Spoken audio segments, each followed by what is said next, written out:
We speak about autonomy and we speak about dignity, but for a moment I want to speak about vulnerability because there's something very powerful in vulnerability, which sounds like a contradiction.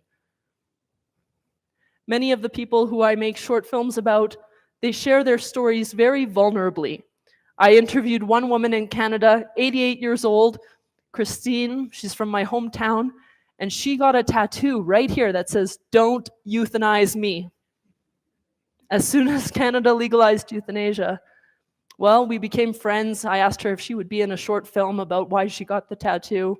We had several meetings, but only when the cameras were rolling, only when the short film was actually being shot, did she admit that earlier in her life she had attempted suicide.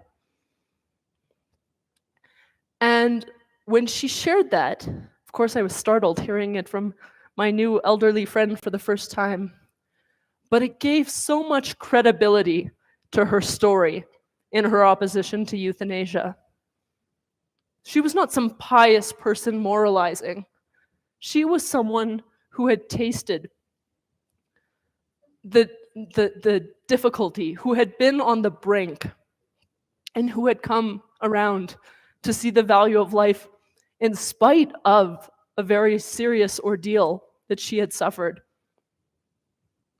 And people are capable of receiving these stories because they're vulnerable. If you think about it, the most intimate moments of your life have also been a communion in this kind of vulnerability.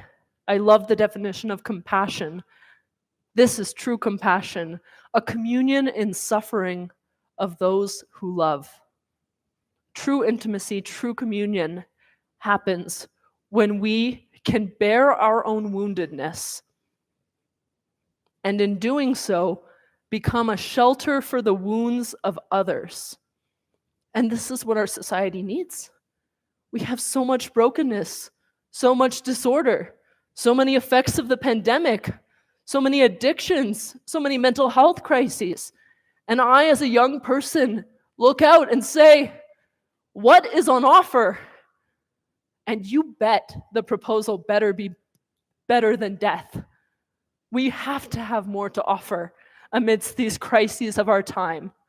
Love, friendship, communion, intimacy, volunteering, outward going, generosity, a gift of self.